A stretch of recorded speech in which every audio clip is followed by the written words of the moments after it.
Please ان کو hospital لے جائیں ورنہ خون زیادہ بہہ جانے کے باعث ان کی جان بھی جا سکتی ہے۔ ڈاکٹر سجل کے ہاتھوں پیروں میں اتری لرزش دیکھ ان تینوں لڑکوں نے شیر زمان کو دیکھا تھا جو بیڈ پر زخمی حالت میں لیٹا گہری جانچتی نگاہوں سے ہونک بنے سجل کو دیکھ رہا تھا۔ کیا سچ میں وہ اسے بھلا چکی؟ وہ سوچ رہا تھا۔ سجل ڈیوٹی سے واپس گھر جا رہی تھی جبھی وہ لوگ اچانک آئے، اسے گاڑی میں ڈال کر لے گئے اور اس شخص کا علاج کرنے کو بولا جسے گولی لگی تھی، اور وہ کوئی ایسا جی دار تھا کہ گولی نکالتے وقت ایک کرہ بھی اس کے لبوں سے نہیں نکلی۔ بھابھی جی، ہمارے لالا سخت جان ہیں، ان کی فکر مت کریں آپ۔ لفظ بھابھی پر جہاں سجل کو جھٹکا لگا وہیں شیر زمان کی قاتل پراسرار مسکان گہری ہوئی۔ میں کسی کی بھابھی نہیں۔ دماغ ٹھکانے لگا تو اسے پل لگا تھا مقابل کو پہچاننے میں، مگر جو ہی سجل کی نگاہ شیر زمان کی غائب ہوتی مسکان کی جگہ لال ہوتی آنکھوں پر پڑی، وہ حالات کی سنگینی اور اس شخص کا غصہ دیکھ کر خوف سے بری طرح لرزی۔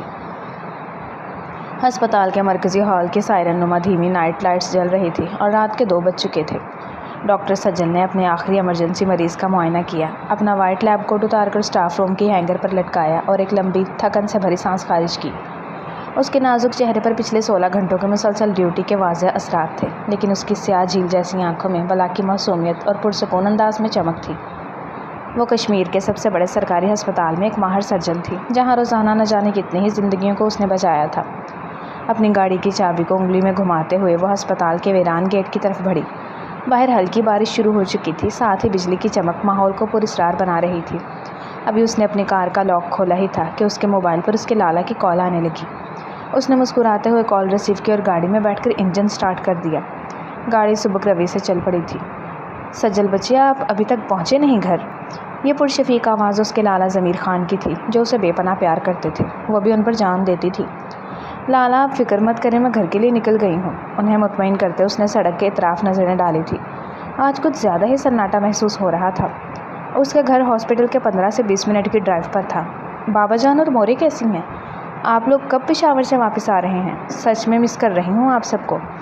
وہ محتاط انداز میں ڈرائیو کرتی بچوں کی طرح ٹھنکی۔ بھائی ہم نے تو کہا تھا کہ تم ہمارے ساتھ چلو، خالہ بھی ناراض ہو رہی تھی، تم ان کی بیٹی کی شادی میں نہیں آئی، ماموں وغیرہ بھی شکوہ کر رہے تھے کہ تم خاندان سے کٹ گئی ہو۔ اپنے لالا کی بات سنتے اس نے لب بھینچ کر گہری سانس خارج کی۔ آپ جانتے تو ہیں وجہ؟ سب کی نظریں پھر مجھ پر جم جاتی ہیں، خاندان والے میرے بارے میں کرید کر سوال کرتے، نہ جانے مزید کیا جاننا چاہتے ہیں۔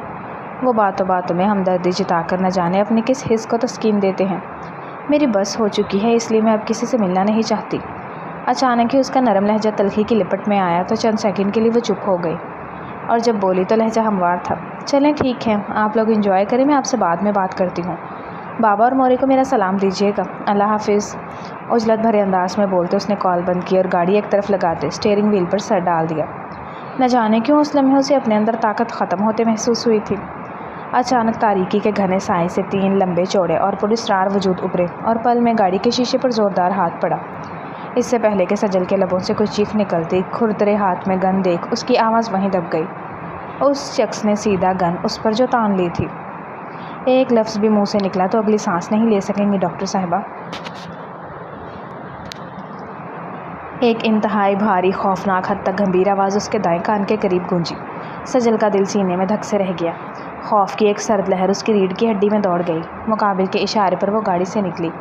لرزش کے سبب اس کے ہاتھ سے کار کی چابیاں چھوٹ کر نیچے گریں۔ ان لڑکوں نے اس کی گاڑی لاک کرتے بنا کسی رعایت کے اسے ایک سیاہ شیشوں والی بغیر نمبر پلیٹ کی 4x4 گاڑی کی پچھلی نشست پر بٹھا دیا۔ گاڑی پل میں سٹارٹ ہوئی اور منٹوں میں شہر کی سڑکوں کو پیچھے چھوڑتی ہوئی اندھیروں کی طرف دوڑنے لگی۔ سجل کا سانس خوف کے سبب بری طرح پھول رہا تھا۔ وہ خود کو سنبھالنے کی کوشش کر رہی تھی، لیکن یہ سچویشن اس کے لیے کافی خطرناک تھی۔ نہ جانے وہ لوگ اسے کہاں لے کر جا رہے تھے اور کیوں۔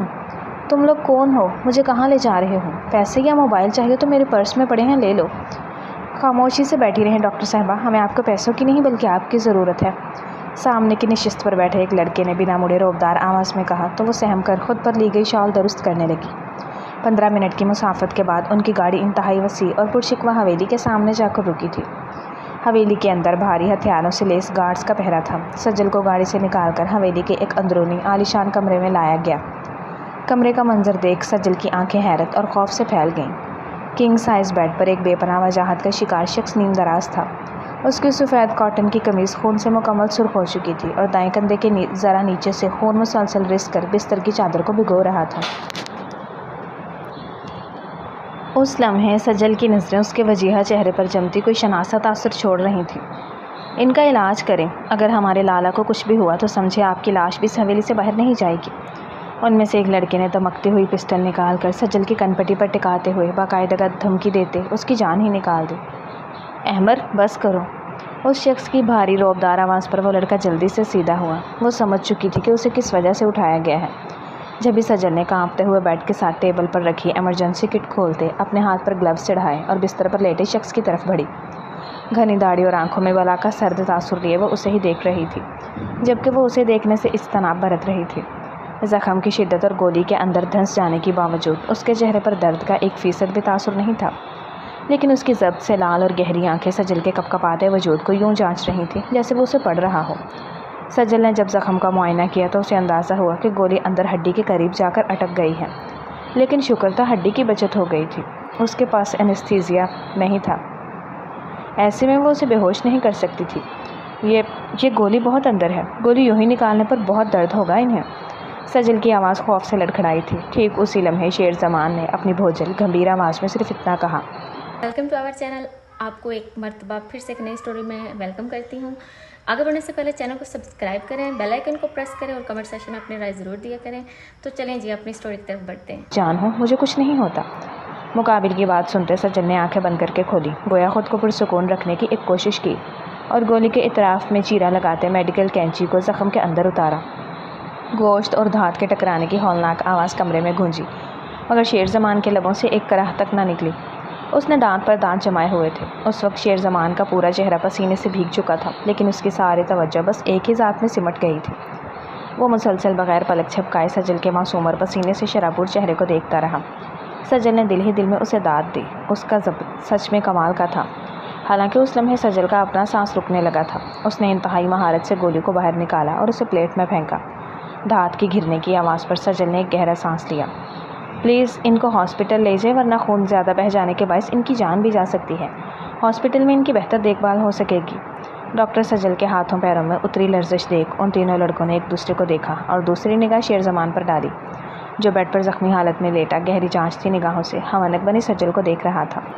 وہ بیچاری تو ڈیوٹی سے واپس گھر جا رہی تھی جبھی وہ گنڈے اچانک آئے اور اسے گاڑی میں ڈال کر لے گئے تھے اور اس شخص کا علاج کرنے کو بولا۔ اور وہ کوئی شخص کیسا بہادر تھا کہ گولی نکالتے وقت ایک کراہ اس کے لبوں سے نہیں نکلی تھی۔ بھابھی جی ہمارا بھائی سخت ہڈی ہے، اتنی سی گولی ان کا کچھ نہیں بگاڑ سکتی، لیکن خیر آپ کی فکر کا شکریہ۔ احمر کا انداز اس وقت قدرے مختلف تھا، لیکن وہ تو لفظ بھابھی پر اٹکی تھی۔ پھر اس کے ذہن میں ایک جھماکہ ہوا اور کئی منظر واضح ہوتے گئے۔ اس لمحے اسے شدید جھٹکا لگا۔ وہ اس شخص کو پہچان چکی تھی، تو وہیں اس کے چہرے کے لمحہ بلمحہ بدلتے تاثرات نے مقابل کو لطف اندوز کیا تھا۔ اس لمحے شیر زمان کی مسکان گہری ہوتی گئی تھی۔ میں کسی کی بھابھی نہیں، وہ گھبراتے ہوئے تیزی سے بولی، جبھی اس کی نظریں شیر زمان کی غائب ہوتی مسکان کی جگہ لال ہوتی آنکھوں پر پڑی۔ وہ حالات کی سنگینی اور اس شخص کا غصہ سمجھ کر خوف سے بری طرح لرزی۔ شیر زمان نے ان تینوں کی طرف محض ایک ہلکی سی نگاہ ڈالی اور وہ تینوں پلک جھپکتے ہی خاموش ہو کر سر جھکا کر کمرے سے باہر نکل گئے۔ کمرے کے دروازے کے بند ہوتے ہی وہاں ایک دم گھٹنے والی خاموشی چھا گئی۔ سجل کا دل اس کی پسلیوں سے ٹکرا رہا تھا۔ اس کی سانسوں کی آواز خاموش کمرے میں واضح تھی۔ شیر زمان نے آہستہ سے اپنے جسم کو سیدھا کیا۔ کندھے کے شدید زخم کے باوجود وہ اس طرح اٹھا جیسے اسے کچھ ہوا ہی نہ ہو۔ اس نے اپنے جسم سے خون آلود قمیض کو اتارا اور اسے ایک طرف پھینک دیا۔ وائٹ بنیان میں اس کا مضبوط اور شاندار جسامت والا وجود سجل کے سامنے تھا۔ اس نے سجل کی طرف قدم بڑھائے۔ سجل خوف کے مارے پیچھے ہٹتے ہوئے دیوار سے جا لگی۔ آپ کیا کر رہے ہیں؟ میں نے آپ کا علاج کر دیا ہے، مجھے جانے دیں۔ شیر زمان اس کے بالکل قریب آ کر رکا۔ اس کا قد اتنا لمبا تھا کہ سجل کو اس کا چہرہ دیکھنے کے لیے اپنی گردن اوپر اٹھانی پڑتی، لیکن وہ تو نظریں چرا رہی تھی۔ اس کی سانسوں میں سے سگریٹ کی مخصوص مہک آ رہی تھی جو سجل کے حواس پر چھانے لگی۔ تم نے کچھ دیر پہلے کیا کہا تھا؟ شیر زمان کی آواز مدھم لیکن اثر انگیز تھی۔ مقابل کے سوال کا جواب اس کے پاس نہیں تھا۔ جبھی وہ لب بھینچ گئی، لیکن اس کی اگلی بات سنتے سجل کی ریڑھ کی ہڈی سنسنا اٹھی، جو کہہ رہا تھا، تم کہہ رہی تھی کہ تم کسی کی بھابھی نہیں ہو۔ میں بس ایک ڈاکٹر ہوں، اس کے علاوہ میرا کسی سے کوئی واسطہ نہیں۔ پلیز مجھے اپنے گھر جانا ہے، میرے گھر والے پریشان ہو رہے ہوں گے۔ سجل نے اپنی آنکھوں میں تیرتے آنسوؤں کو روکنے کی کوشش کی۔ شیر زمان نے اپنا گرم اور کھردرا ہاتھ بڑھا کر سجل کی تھوڑی کو اٹھایا۔ اس کی انگلیاں سجل کی نرم اور نازک جلد کو چھو رہی تھیں۔ سجل کو لگا جیسے اسے بجلی کا کرنٹ لگا ہو۔ سجل، اس کے منہ سے سجل کا نام نکلنا سجل کے لیے خوف کا سبب تھا۔ تم نے آج میری جان بچائی ہے، اور میری دنیا میں اصول ہے جو مجھے زندگی دیتا ہے اس کی زندگی پر پھر صرف شیر زمان کا حق ہوتا ہے۔ آپ پاگل ہیں، میں کوئی چیز نہیں ہوں جس پر آپ اپنا حق جتائیں۔ سجل نے ہمت کر کے اس کا ہاتھ پیچھے دھکیلنا چاہا، لیکن شیر کی گرفت لوہے کی طرح مضبوط تھی۔ تم چیز نہیں ہو سجل، تم بس شیر زمان کی ملکیت ہو، یاد ہے یا بھول گئی؟ گھبیر لہجے میں مستفسر شیر زمان نے اس کے چہرے سے زلف کی ایک آوارہ لٹ کو ہلکے سے اٹھا کر اس کے کان کے پیچھے کیا۔ اس کا انداز اگرچہ سخت تھا، لیکن اس لمس میں ایک نامعلوم سی حفاظت اور جنون تھا۔ آج میں تمہیں جانے دے رہا ہوں کیونکہ میں یہ چاہتا ہوں۔ مجھے یہ بھی علم ہے کہ تمہارے لالا اور ماں باپ اس وقت گھر پر نہیں بلکہ پشاور میں ہیں۔ میں تم سے دور ہوں، لیکن یہ مت بھولنا کہ یہ شہر، یہ راستے اور تم سب میری نظروں میں ہو۔ میں غافل ہرگز بھی نہیں۔ اپنی باتوں سے اسے ڈراتے مقابل نے انٹر کام اٹھایا تھا۔ ارسلان، ڈاکٹر صاحبہ کو عزت کے ساتھ ان کے گھر کے دروازے پر چھوڑ کر آؤ، اور یاد رہے اگر انہیں ایک خراش بھی آئی تو تم تینوں کی لاشیں میں اپنے ٹائیگر کو کھلاؤں گا۔ مقابل کی بات سنتے سجل کا رنگ اڑا۔ میری فکر مت کرنا، میں ہاسپٹل چلا جاؤں گا، بس اپنا خیال رکھو، بہت جلد پھر ملیں گے۔ نرمی سے اس کا گال سہلاتے وہ پیچھے ہوا ہی تھا کہ اس نے بنا ایک سیکنڈ ضائع کیے کمرے سے دوڑ لگائی تھی، لیکن اسے اچھے سے اندازہ تھا کہ حویلی سے باہر نکل کر بھی وہ اس شخص کے حصار سے باہر نہیں نکل سکتی تھی۔ سجل کو بحفاظت گھر پہنچا دیا گیا تھا، لیکن وہ پوری رات اس کی آنکھوں میں کٹی تھی۔ ایک انجانا خوف تھا جس نے اسے لپٹ میں لے رکھا تھا۔ اگر مورے کے علم میں یہ بات آ گئی کہ میں شیر زمان سے ملی تو کیا ہوگا؟ یہی بات سوچتے وہ بے دھیانی میں اپنے ناخن کترے جا رہی تھی۔ وہ تو شکر تھا کہ آج اس کی چھٹی تھی، ورنہ اس کی ذہنی حالت اس قابل نہیں تھی کہ وہ کسی بھی مریض کو دیکھ سکے۔ میں آپ سے نکاح نہیں کر سکتی کیونکہ میں کسی اور سے محبت کرتی ہوں۔ مورے، نہیں مورے، پلیز خود کو کچھ مت کریں، آپ جو کہیں گی میں وہی کروں گی۔ مجھے آپ سے اور آپ کے خاندان سے کوئی تعلق نہیں رکھنا، تو برائے مہربانی مجھے طلاق دیں، اور وہ بھی ابھی کے ابھی۔ ملے جلے مناظر اور آوازیں یہ سب نیند میں ڈوبی سجل کو بے چین کرنے لگے۔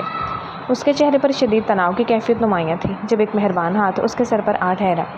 سجل نے پٹ سے آنکھیں کھولی اور بے ساختہ ہی اٹھ کر ضمیر خان کے بازو سے لپٹ گئی۔ کوئی برا خواب دیکھا ہے؟ وہ اس کا سر سہلا رہے تھے۔ اچھے خواب تو کب کے روٹ چکے۔ اس نے تلخ گوئی سے سر جھٹکا۔ خیر، آپ کی واپسی تو سچ اچھا والا سرپرائز ہے۔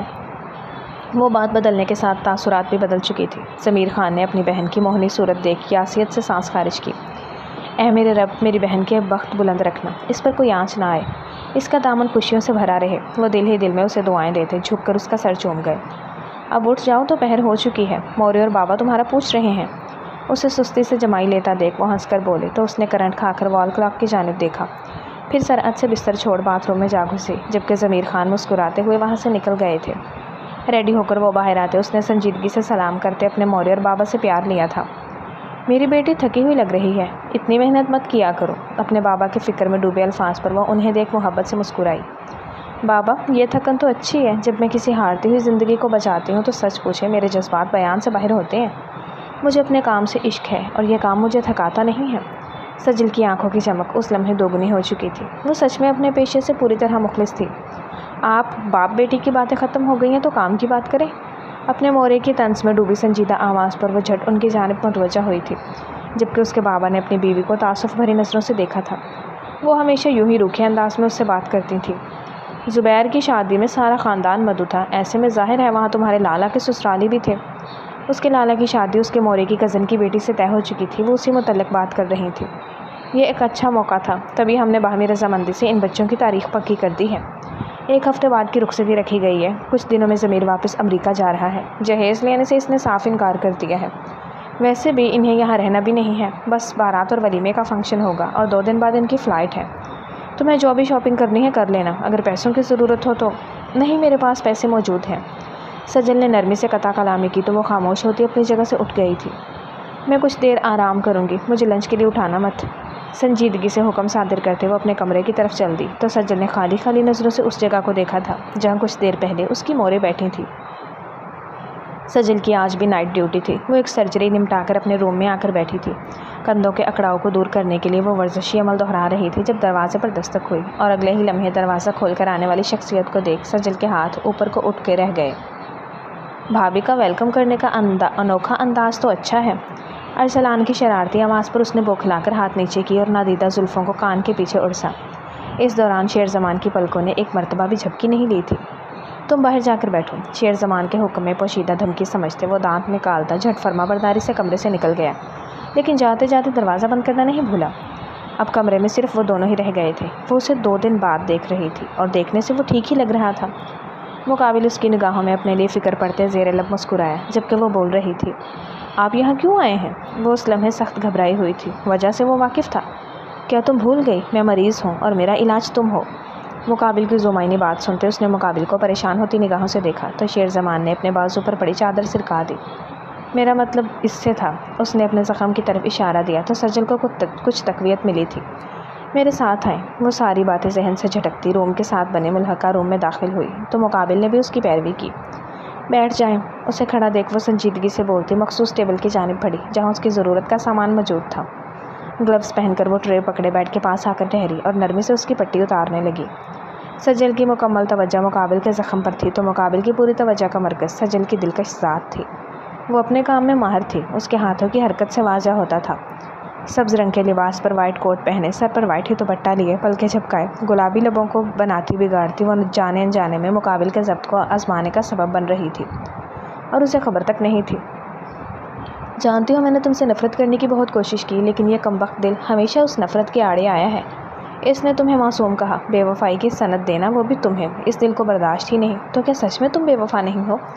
کیا واقعی تمہارے چہرے کی یہ معصومیت فقط دھوکہ نہیں ہے؟ سرد لہجے کی ٹھنڈک اس لمحے سجل کو اپنی روح میں اترتی محسوس ہوئی، یوں کہ اس کے ہاتھ کپکپا اٹھے، لیکن اس نے لبوں کا قفل توڑنے کی جرت نہیں کی کیونکہ وہ جانتی تھی کہ الفاظ نکلنے کی دیر ہے اور وہ شخص طوفان بنتا ہر چیز اپنے ساتھ بہا لے جائے گا۔ جبھی وہ دامن بچائے اپنا کام کرتی پیچھے ہونے لگی تھی کہ مقابل کا ضبط جواب دے گیا۔ اس نے سجل کو کندھے سے پکڑ کر سامنے دیوار سے لگایا تو اس جارحانہ عمل پر اس معصوم کی سانسیں رکی تھی۔ بتاؤ چپ کیوں ہو؟ اس دن کی طرح میری آنکھوں میں دیکھ کر مجھ سے طلاق کا مطالبہ کرو۔ سجل کی جھکی آنکھیں اور خاموش لب اسے مشتعل کرنے کو کافی تھے۔ جب بھی وہ اس کی تھوڑی دبوچے اس کا چہرہ اونچا کرتے، دبا دبا سا دھاڑا تو سجل نے گھبرا کر اپنی گھنی پلکوں کی چلمن کو اوپر اٹھایا۔ پلیز شیر زمان مجھے جانے دیں۔ اس کے ہاتھ پر ہاتھ رکھے معصوم انداز میں التجا کی گئی جس کا اس پر کوئی اثر نہیں ہوا۔ ابھی اگر تمہیں میں یہاں سے اٹھا کر لے جاؤں تو کوئی مجھے روک نہیں سکے گا۔ مقابل کے الفاظ سے زیادہ اس کے انداز نے سجل کو ہلایا تھا۔ آپ ایسا کچھ نہیں کریں گے؟ مقابل کی بات سنتے اس کے چہرے کا رنگ پھیکا پڑا تو وہ رو دینے کو ہوئی۔ کیوں؟ کوئی ایک وجہ دو کہ میں یہ عمل نہیں کروں، ورنہ میری انا تو یہی کہتی ہے کہ تمہیں ابھی اور اسی وقت اٹھا کر لے جاؤں۔ 7 سال کافی ہیں اس دوری کو برداشت کرنے کے لیے۔ لیکن نہیں، تم اگر ابھی نہیں چاہتی رخصتی تو ابھی رہنے دیتے ہیں۔ دہلاتا ہوا انداز اچانک ہی نرمی میں بدلا تو سجل کے دل کو کچھ تقویت ملی تھی۔ میری اس بات نے یقیناً تمہاری مشکل آسان کی ہے۔ مقابل کی تشکر بھری سانس محسوس کرتے ہوئے اس کے چہرے پر جھک آیا، یوں کہ ان دونوں کی سانسیں آپس میں الجھنے لگیں۔ سجل نے بے چارگی کے عالم میں شیر زمان کی جانب دیکھا تھا۔ اس نزدیکی پر وہ اپنا چہرہ بھی نہیں موڑ سکتی تھی کیونکہ اس کی تھوڑی اس ظالم کی گرفت میں جو تھی۔ مجھ سے چھٹکارا چاہتی ہو؟ گمبھیر مدھم لہجہ شعلے کی تپش لیے اسے جھلسانے لگا۔ ایسے میں بولنے کی چاہ میں اس کے ہونٹ پھڑپھڑا کر رہ گئے۔ مجھ سے نجات کا بس ایک ہی ذریعہ ہے۔ مقابل کا سنسناتا لہجہ اچانک پراسرار ہوتے سجل کا دل دھڑکا گیا۔ اس نے پرنم آنکھوں سے اس کی سرخ پڑتی آنکھوں میں دیکھا۔ وہ کہنا چاہتی تھی وہ جو کہہ رہا ہے وہ اس کی چاہ نہیں، لیکن کم وقت اس کے الفاظ آج گویا اس کا ساتھ ہی چھوڑتے جا رہے تھے۔ مجھ سے چھٹکارے کا حل ہے یہ، سرد مہری سے گویا ہوتے اچانک ہی اس نے گن نکال کر سجل کے ہاتھ میں پکڑائی اور اس کا ہاتھ پکڑتے گن کی نال کو اپنے سینے پر رکھ گیا۔ مقابل کے اس عمل پر وہ خوف سے پیلی پڑتی بری طرح لرزتی اپنے ہاتھ کھینچنے لگی، لیکن شیر زمان کی گرفت مضبوط تھی۔ یہ کیا کر رہے ہیں آپ؟ پلیز یہ مت کریں۔ وہ تڑپ ہی تو اٹھی تھی۔ کیوں نہیں کروں یہ؟ وہ گویا ضد پر اتر آیا تھا۔ گولی چل جائے گی۔ سجل مرنے والی ہوئی کیونکہ پسٹل کے ٹریگر پر مسلسل سجل کی انگلیوں کا دباؤ بڑھ رہا تھا۔ شیر زمان گولی چل جائے گی۔ اس نے پسٹل کو خوف سے گھورتے اس کے الفاظ گلے میں اٹکے تھے، یوں لگتا تھا گلے میں ریت بھرتی جا رہی ہے۔ اچھا ہے گولی چل جائے۔ بازو پر لگی گولی میری جان نہیں لے سکی، سینے پر لگی گولی یقیناً تمہاری آزادی کا پروانہ ہوگی۔ تمہیں خلا نہیں میرے نام سے مکمل نجات مل جائے گی۔ شیر زمان کے آگ اگلتے الفاظ نے اسے بری طرح ہراساں کرتے ایک دم چونکایا تھا۔ خلا؟ اس نے کب خلا کی ڈیمانڈ کی؟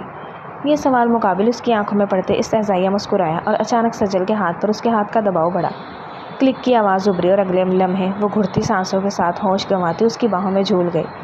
شیر زمان نے گن پھینک کر جلدی سے اسے سنبھال کر بیڈ پر لٹایا۔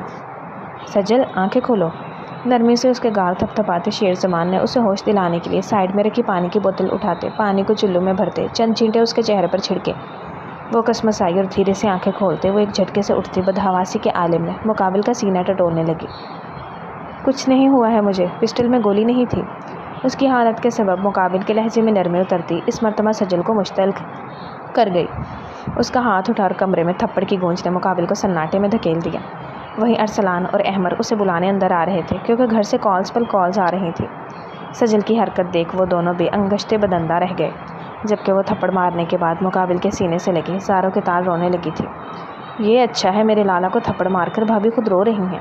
احمر کی زبان پھسلی تو ارسلان نے اس کی کمر میں ایک دھموکا رسید کرتے اس کا منہ دبا دیا تھا، کیونکہ اس بکواس کے بعد شیر زمان کی خونخوار گھوری میں ایک تنبیہ تھی جسے محسوس کرتے وہ دونوں وہاں سے کھسک لیے۔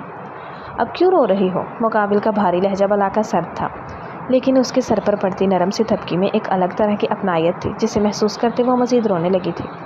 میں ابھی مرا نہیں ہوں۔ جب اس کا رونا برداشت نہیں ہوا تو مقابل جھنجھلا اٹھا۔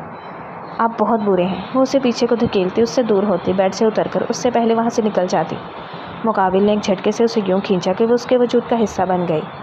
7 سال بہت ہوتے ہیں، اب تم رخصتی کی تیاری کرو۔ تمہارے بھائی کے ولیمے پر میں آؤں گا اپنے دلہن کو لے جانے کے لیے، اچھے سے تیار ہونا میرے لیے۔ سجل کے کان میں گھمبیر سرگوشی کرتے اس کی جان نکالتے دل کے ہاتھوں مجبور اس نے اس کی پیشانی کو اپنے لمس کی حرارت بخشی اور تیزی سے اپنی گن اٹھاتے وہاں سے پلٹ کر نکلتا چلا گیا۔ پیچھے وہ بے دم سی بیڈ پر گرنے کے انداز میں بیٹھ گئی تھی۔ آخر تم یہ قصہ ختم کیوں نہیں کرتے؟ نادرا بیگم ایک پاگل عورت ہے، وہ تمہیں دھمکانے کے لیے تم پر حملہ کروا چکی ہیں تو دوبارہ بھی یہی کریں گی۔ آغا جی کے برہم ہونے پر اس نے اپنی ماں کو مدد طلب نگاہوں سے دیکھا۔ آغا جی، سجل اس کی نکاح میں ہے، وہ ایسے کیسے اپنی بیوی کو چھوڑ سکتا ہے؟ وہ بیوی ہی نہیں، آپ کے بیٹے کی محبت بھی ہے۔ اپنی شریک حیات کی بات سنتے وہ کچھ نرم پڑے تھے۔ آغا جی، میں آپ کی بہو کے پاس آج اس کا فیصلہ جان نہیں گیا تھا۔ اس کے سنجیدگی سے کہنے پر وہ دونوں ہی چونک اٹھے تھے۔ کیا فیصلہ ہے سجل کا؟ کیا وہ سچ میں تم سے خلا چاہتی ہے؟ یہ سوال کرتے آغا جی کے انداز میں بے چینی نمایاں تھی۔ وہ ایسا نہیں چاہتی۔ ایک جملے میں گویا اس نے بات نمٹائی تھی۔ مجھے علم تھا خلا کے پیپر وہ نہیں بھیج سکتی۔ میں نے برسوں پہلے اس کی آنکھوں میں اپنے بیٹے کا عکس دیکھ لیا تھا۔ اس خبر پر حلیمہ بیگم خوش دکھائی دے رہی تھی۔ ضمیر کی شادی کا کارڈ بھجوایا ہے نادرا بیگم نے، شاید اس طرح وہ اپنی نفرت ظاہر کرنا چاہ رہی ہیں۔ 7 سال پہلے جو کچھ ہوا، سچ پوچھو آج تک مجھے ضمیر کے لیے برا محسوس ہوتا ہے، لیکن شکر ہے اس کی شادی کی خبر نے دل کا بوجھ کچھ کم کر دیا ہے۔ اپنے والد کی بات سنتے جہاں اس نے سختی سے جبڑے کسے تھے وہیں حلیمہ بیگم کی آنکھیں بھیگ گئی تھیں۔ ان کی بیٹی نے شیر زمان کے پراسرار انداز خطرے کی گھنٹی تھا۔ تم کیا کرنے کا ارادہ رکھتے ہو برخوردار؟ آغا جی کو تو اچھا، یوٹیوب کی کچھ پالیسی چینج ہوئی ہے جس کی وجہ سے ہمیں ناول کے درمیان میں یہ انسانی ویڈیو ایڈ کرنی پڑتی ہے، تو اس چند سیکنڈ کی ویڈیو کو ذرا برداشت کر لیا کریں، کیونکہ اگر یہ نہیں ہوگی تو ناول نہیں ہوگا نا پھر۔ خیر آپ اس کو تھوڑا سا بادر کر لیا کریں۔ تشویش لاحق ہوئی تھی۔ وہ اس کے اٹل ارادوں سے واقفیت جو رکھتے تھے۔ کچھ خاص نہیں، بس آپ کی بہو کو رخصت کروانے کا پلان ہے۔ بہو کو یہ بات پتہ ہے، اور رہی ساس صاحبہ تو انہیں شیر زمان افریدی کی طرف سے سرپرائز ملے گا، ایسا سرپرائز جو میری طرف سے حملے کا جواب ہوگا، اور یہ جواب وہ ساری عمر یاد رکھیں گی۔ بات مکمل کرتے وہ شال درست کرتا ان دونوں پر گویا بم مارتے وہاں سے ایک شان سے نکلتا چلا گیا۔ پیچھے پریشانی کے عالم میں ان دونوں میاں بیوی نے ایک دوسرے کو دیکھا تھا۔ ان دنوں سجل کی حالت ایسی تھی کہ وہ ہر آہٹ پر چونک چونک جاتی تھی۔ کھانا اور نیند دونوں ہی بس برائے نام رہ گئی تھی اس کی۔ ضمیر خان نے کئی مرتبہ اس سے پوچھا کہ اگر اسے کوئی پریشانی ہے تو وہ اسے بتائے، لیکن وہ ہر مرتبہ انہیں ٹال دیتی۔ وہ اب انہیں کیا بتاتی کہ اس کے اپنے ہی شوہر نے اسے زبردستی کی رخصتی کروانے کی دھمکی دی ہے۔ وہ کم از کم اپنی وجہ سے اپنے بھائی کی خوشی برباد نہیں کر سکتی تھی۔ پہلے ہی وہ بڑی مشکلوں سے سنبھل پائے تھے۔ وہ نہیں چاہتی تھی کہ دوبارہ سے کوئی بات ہو اور ان کی خوشی خاک میں ملے۔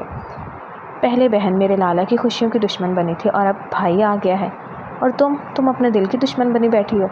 ٹیرس پر رکھے جھولے میں بیٹھے وہ کڑ رہی تھی جب دل کی آواز پر ساکت رہ گئی۔ کاش وہ سب نہیں ہوا ہوتا۔ بے ساختہ ماضی کا سفر طے کرتے اس کی آنکھیں نم ہوئی تھیں۔ شیر زمان کے والد اور ضمیر خان کے والد آپس میں دیرینہ دوست تھے۔ بھائیوں سے بڑھ کر پیار تھا ان میں، اور اسی پیار کو مضبوط کرنے کے لیے انہوں نے اپنے بچوں کے رشتے آپس میں طے کر دیے تھے۔ سوچا یہی تھا کہ تعلیم مکمل ہونے کے بعد ان کی شادیاں کر دی جائیں گی، مگر قسمت کو کچھ اور منظور تھا۔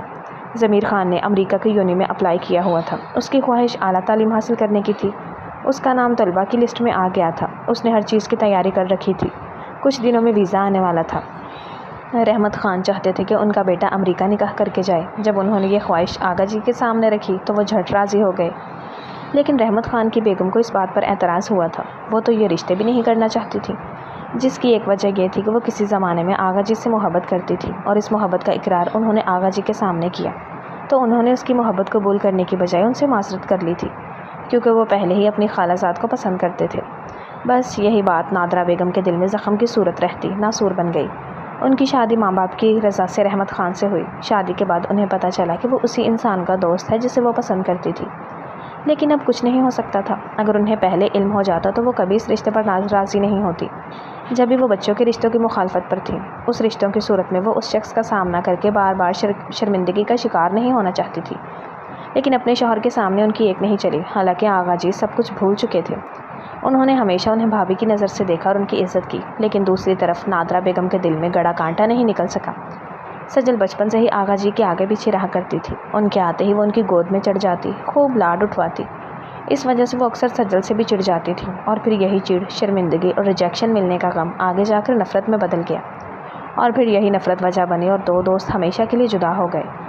نکاح کی تاریخ دے دی گئی۔ آغا جی نے ضمیر اور ہنا کے نکاح کے ساتھ سجل اور شیر زمان کا نکاح بھی طے کر دیا۔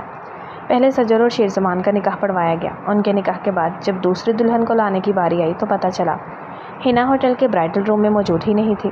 بس اس نے ضمیر خان کے نمبر پر ایک میسج چھوڑا تھا، میں آپ سے نکاح نہیں کر سکتی کیونکہ میں کسی اور سے محبت کرتی ہوں۔ میں یہ بات پہلے کہہ دینا چاہتی تھی، لیکن شیر لالا کی وجہ سے خاموش رہ گئی۔ وہ سجل کو بے پناہ چاہتے ہیں۔ میں نے سوچا پہلے ان کا نکاح ہو جائے، میں اسی وقت نکل جاؤں گی۔ ہو سکے تو معاف کر دینا آپ سب مجھے۔ اس میسج کے بعد وہ طوفان اٹھا کہ جس کا کوئی حساب نہیں۔ نادرا بیگم نے خوب ہی دل کی بھڑاس نکالی اور گمسم کھڑے ضمیر کا ہاتھ پکڑے وہ سب کو لے کر وہاں سے نکل گئیں۔ ہنا کو ڈھونڈنے کی کوشش نہیں کی گئی کیونکہ وہ اپنی مرضی سے گئی تھی۔ بعد میں اس نے شیر زمان سے رابطہ کرنے کی کئی کوششیں کی، لیکن اس نے ہنا سے بات نہیں کی۔ ہاں، وہ یہ جانتا تھا کہ اس کی بہن کہاں ہے۔ اس نے اپنے دوست کے کزن سے نکاح کیا اور اس کے بعد وہ لوگ کراچی شفٹ کر گئے، اس ڈر سے کہ کہیں خاندان کے لوگ انہیں نقصان نہ پہنچا دیں۔ دوسری طرف نادرا بیگم نے ہنگامہ برپا کر رکھا تھا۔ انہوں نے خود کو کمرے میں بند کر لیا تھا۔ کیا پاگل پن ہے یہ نادرا، دروازہ کھولو، یہ کس طرح کی ضد لگائی ہے تم نے؟ ایسا ممکن نہیں جو تم چاہتی ہو۔ رحمت خان ان کی بات ماننے کو راضی نہیں تھے جب ایک جھٹکے سے دروازہ کھلا تھا۔ کیوں ممکن نہیں ہے؟ جب ان کی بیٹی نے میرے بیٹے کو ٹھکرایا ہے تو میری بیٹی بھی ان کے بیٹے کے ساتھ کوئی رشتہ نہیں رکھے گی۔ اگر ایسا نہیں ہوا تو میں اپنی جان لے لوں گی۔ ضمیر خان کو ٹھکرانے کا غم انہیں اپنا دکھ یاد دلا گیا تو ان کی انا بلبلا اٹھی، جس کا نتیجہ سامنے تھا۔ وہ گن اپنی کن پٹی پر رکھے گویا پاگل سی ہو رہی تھی۔ مورے نہیں، مورے پلیز خود کو کچھ مت کریں، آپ جو کہیں گی میں وہی کروں گی۔ سجل ان کے قدموں میں گرتی گڑگڑا کے ان سے التجا کرنے لگی۔ ضمیر خان الگ سے پریشان اپنی ماں کی منتیں کر رہے تھے۔ البتہ رحمت خان نے اپنی بیوی کو برہمی اور تعصب زدہ انداز میں دیکھا تھا۔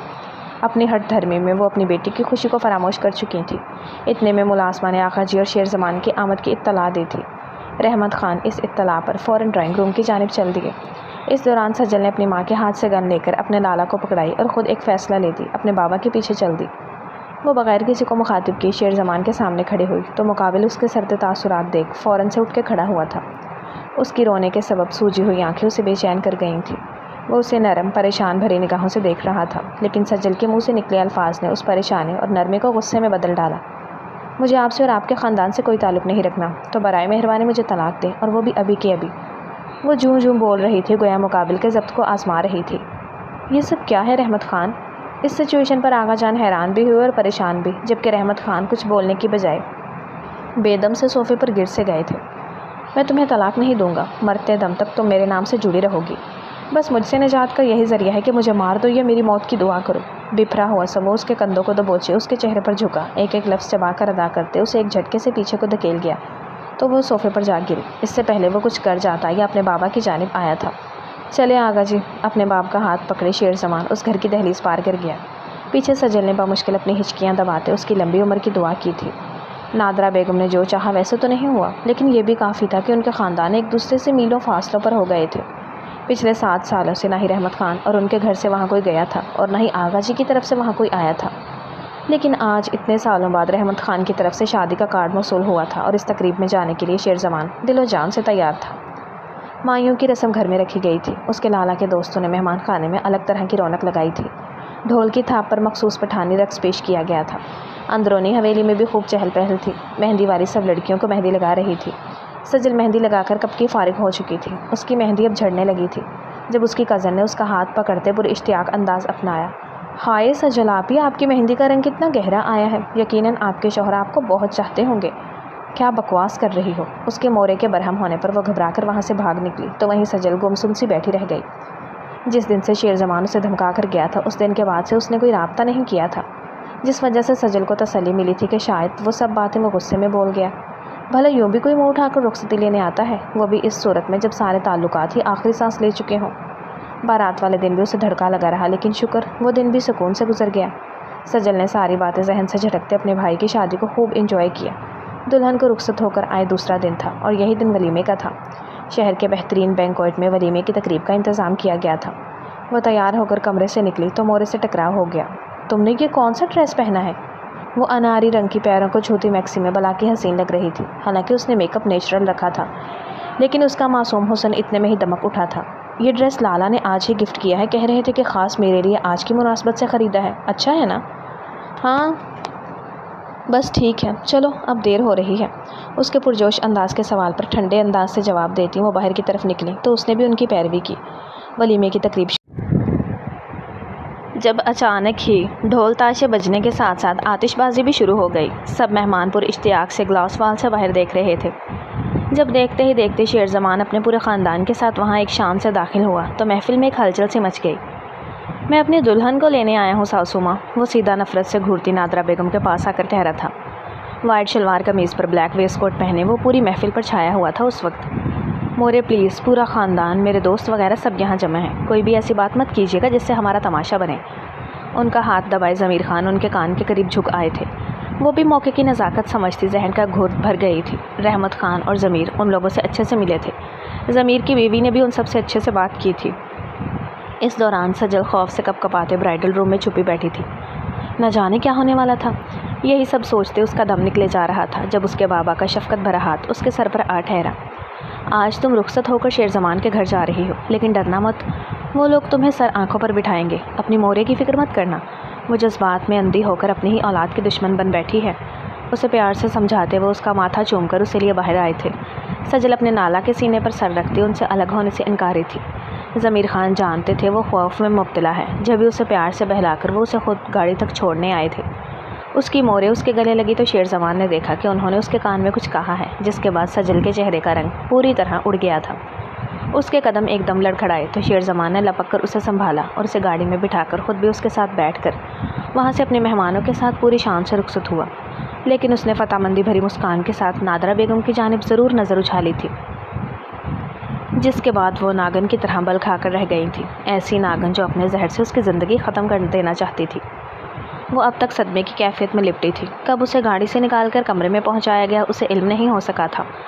وہ بس ہر چیز میں کان کی انداز میں سر انجام دے رہی تھی۔ شیر زمان کمرے میں داخل ہوا تو اسے یوں ہی پتھر کی مورت بنے بیٹھا دیکھ اس نے گہری سانس بھرتے پلٹ کر ڈور لاک کیا اور مضبوط قدم اٹھاتے بیڈ تک پہنچ کر اس کے قریب بیٹھتے ہلکا سا جھک کر اس کا ماتھا چومتے اس کا سرد پڑتا ہاتھ اپنے ہاتھوں میں تھام کر انہیں گرماہٹ فراہم کرنے لگا۔ مقابل کے لمس کی حدت محسوس کرتے سجل کے وجود میں ہلچل ہوئی تھی۔ اس نے پلکیں جھپک جھپک کر خود کو رونے سے روکنے کی صحیح کی، لیکن آنسو دگا دیتے قطار در قطار بہتے گئے۔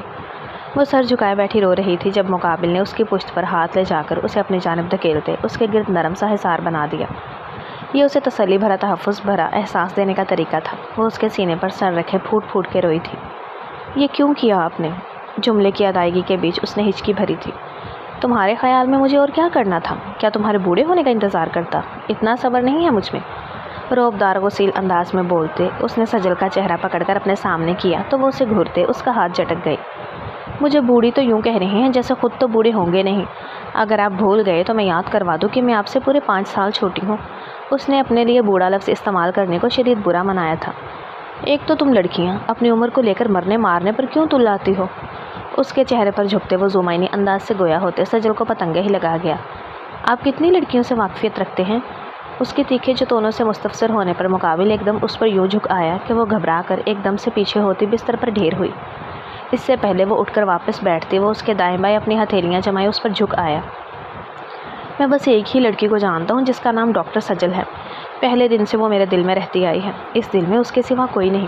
اگر میں جھوٹ بولوں تو اگلا دن مجھے نصیب۔ بس کریں، کیوں ایسی باتیں کر کے میرا دل دکھاتے ہیں؟ اپنی ہی نائی ہتھیلی مقابل کے لبوں پر جماتے وہ نم آلود لہجے میں شکوہ کرتی مقابل کو بے قرار کر گئی۔ مجھ سے اتنی محبت کرتی ہو تو مجھ سے اتنے وقت تک دور کیسے رہیں؟ اس کے اسی ہاتھ کو محبت سے چھوتے وہ اس کی آنکھوں میں دیکھ کر گویا ہوا تو وہ جھٹ اس سے نظریں چرا گئی۔ آپ سے کس نے کہا میں آپ سے محبت کرتی ہوں؟ اس کے حصار میں قید وہ بمشکل اپنے بکھرے اعصاب سنبھال رہی تھی جب مقابل نے اس کے ماتھے سے ماتھا جوڑتے اپنی آنکھیں موند لی اور پرسکون انداز میں گویا ہوا۔ تمہاری بے چین دھڑکنوں کے شور نے سارا بھید کھول دیا ہے۔ مدھم سرگوشی کرتے وہ سجل کی دھڑکنوں کی رفتار بڑھا چکا تھا۔ جو لڑکی میرے مرنے کے خیال سے مرنے والی ہو جائے اس کی محبت کی شدت کیا ہوگی، یہ بتانا کوئی مشکل بات نہیں۔ تم بے شک لبوں سے انکار کرو، لیکن یہ قاتل آنکھیں اندر کے سبھی بھید کھول دیتی ہیں۔ سرگوشیانہ گویا ہوتے وہ لمحہ بلمحہ اس کے سندلی وجود پر دسترس قائم کرتے جا رہا تھا۔ دو دل برسوں کے بچھڑے آج ملے تھے۔ وصل کا موسم اپنے عروج پر تھا۔ سارے گلے شکوے مٹ چکے تھے۔ ہر سو محبت کی خوشبو گویا بکھرتی جا رہی تھی۔ صبح ناشتے کے وقت وہ دونوں ایک ساتھ آئے تھے۔ ان دونوں کے چہروں پر چھلکتی خوشیوں کے رنگ آغا جی اور حلیمہ بیگم کو پرسکون کر گئے۔ سجل کے دونوں دیور بھی وہیں موجود تھے، جو کوئی نہ کوئی شرارتی جملہ کستے وہاں کا ماحول بدل رہے تھے۔ ماں جی، پتہ ہے ہم نے بھابھی کو ہاسپٹل سے اغوا کیا۔ بھابھی کی شکل دیکھنے والی تھی، بس یوں لگتا تھا ابھی پھوٹ پھوٹ کر رو دیں گی۔ احمد کی زبان حسب عادت پھسلی تھی۔ تمہارا منہ بند کرنے کا مستقل انتظام کرنا ہوگا۔ ارسلان نے بوکھلا کر اس کی ٹانگ پر زوردار لات رسید کی، کیونکہ آغا جان ان تینوں کو خطرناک انداز میں گھور رہے تھے۔ آغا جی، مجھے علم نہیں تھا کہ یہ میرے لیے جس ڈاکٹر کو لینے گئے ہیں وہ آپ کی بہو ہے۔ شیر زمان نے جھٹ اپنا دامن بجاتے اپنے بھائیوں کو کیناتوز نظروں سے دیکھا۔ اچھا بھائی بس کریں آغا جی، میرے بچے کو گولی لگی تھی، انہیں جو ٹھیک لگا وہ کر دیا۔ حلیمہ بیگم جھٹ اپنے بیٹوں کی وکالت میں بولتی ان کی جان خلاصی کروا گئی تو ان تینوں نے اپنی ماں کو پیار بھری نظروں سے دیکھا تھا۔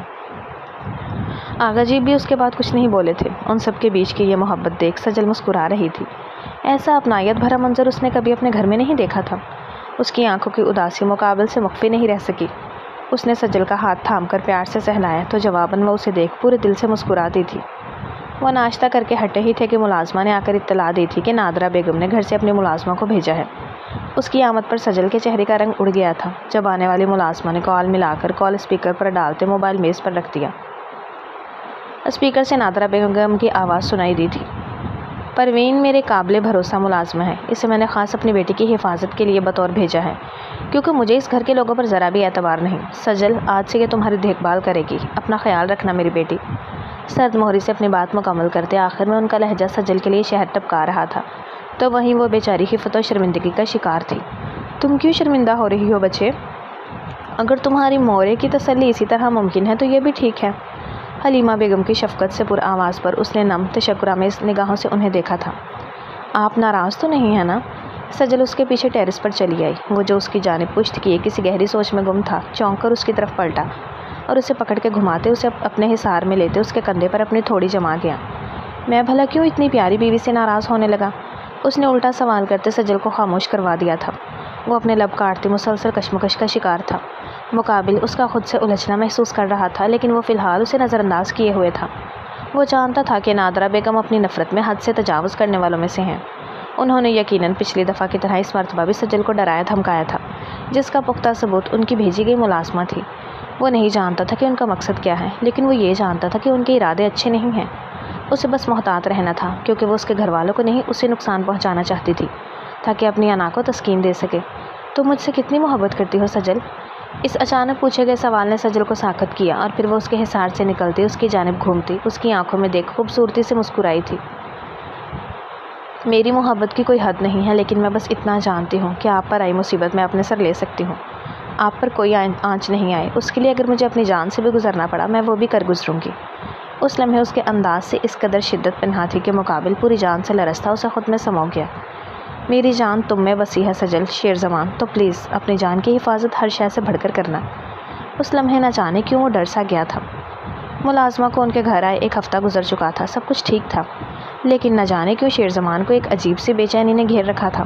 اس دوران ایک دن سجل اپنے گھر رک کر بھی آئی تھی۔ ضمیر خان خود اسے لینے آئے تھے، کیونکہ وہ واپس امریکہ جا رہے تھے۔ شیر زمان نے بھی اسے جانے سے نہیں روکا تھا،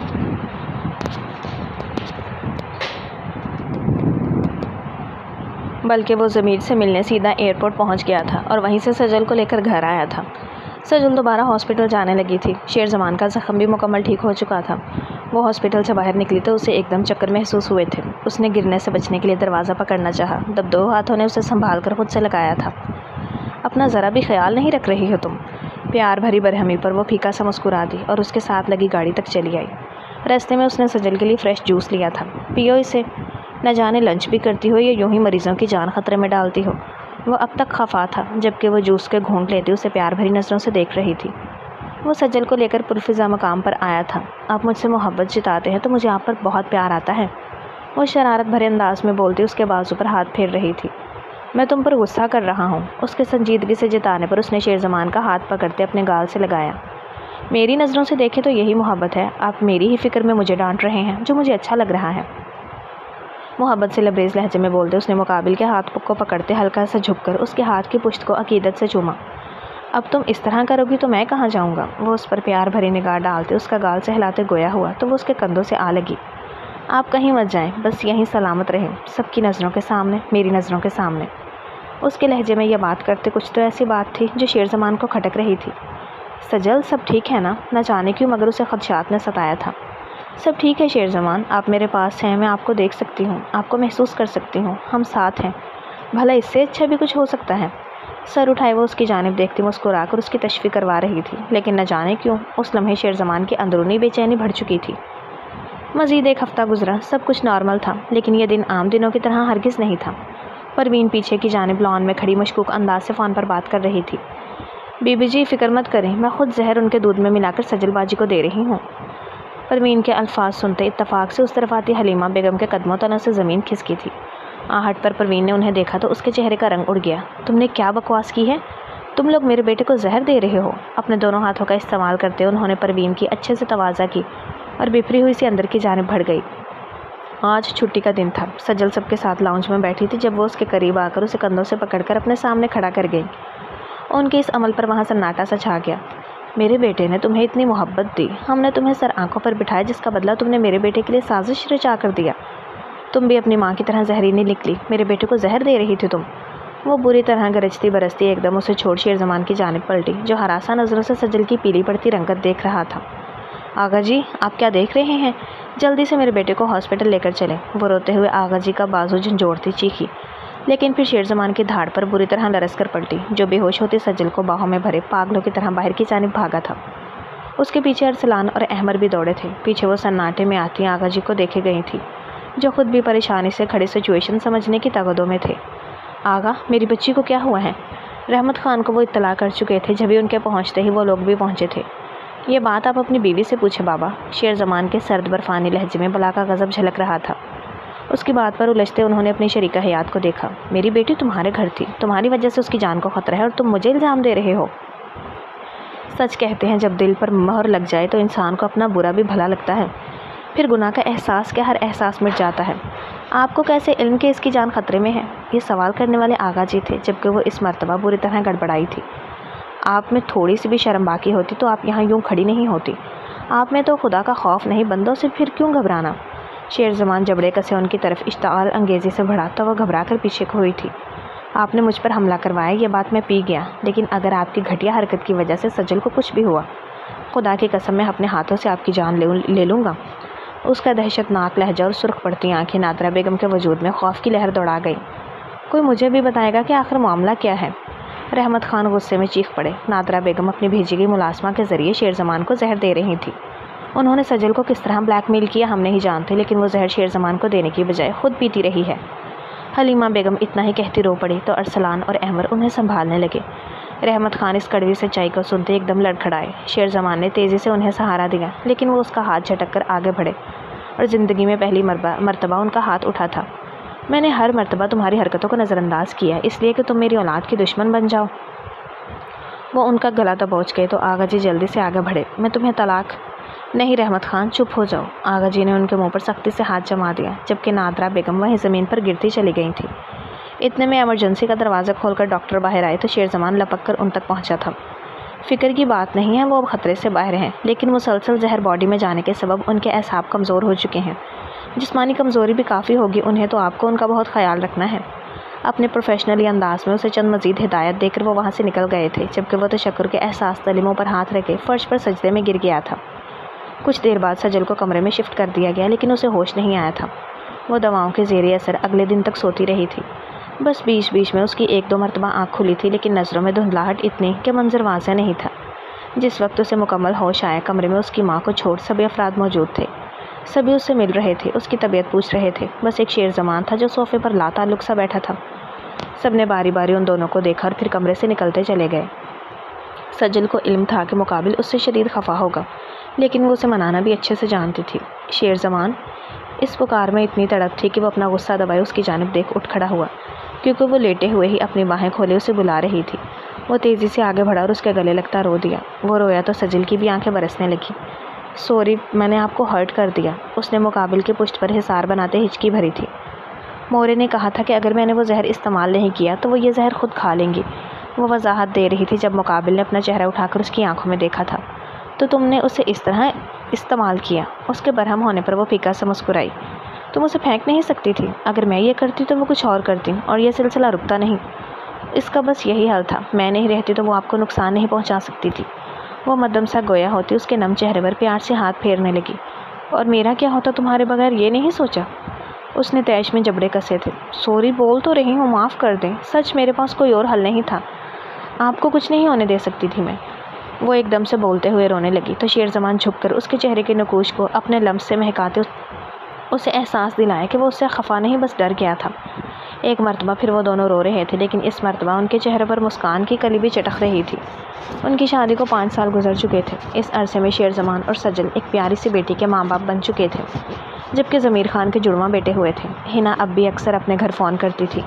ایک ماں تھی جو اس سے بات کر لیتی تھی، باقی کسی نے اس سے کوئی واسطہ نہیں رکھا تھا۔ اس کے پاس سب تھا، لیکن وہ پھر بھی بے سکون تھی۔ یہ بے سکونی اس نے خود خریدی تھی۔ دوسری طرف نادرہ بیگم اپنے کمرے کی ہو کر رہ گئی تھی۔ رحمت خان ان کے ساتھ ایک چھت تلے رہ رہے تھے، لیکن وہ ان کے دل سے اتر چکی تھی۔ اس دن کے بعد سے ان کے کمرے الگ تھے۔ انسان جب صبر شکر کرنا چھوڑ دیتا ہے، اپنی میں رشتوں کے وقار کو روند کر آگے بڑھ جاتا ہے، تو پھر بے سکونی اور اکیلا پن ہی اس کا مقدر ٹھہرتا ہے۔ ختم شد۔ ڈیئر ریڈرز اینڈ لسنرز، کیسا لگا آپ کو مکمل ناول؟ کومنٹس میں ضرور بتائیے گا۔ ناول اچھا لگا ہو تو ویڈیو کو لائک کر دیں، دوستوں کے ساتھ شیئر کر دیں اور چینل کو سبسکرائب کر دیں تاکہ آنے والا ہر نیا ناول آپ تک پہنچتا رہے۔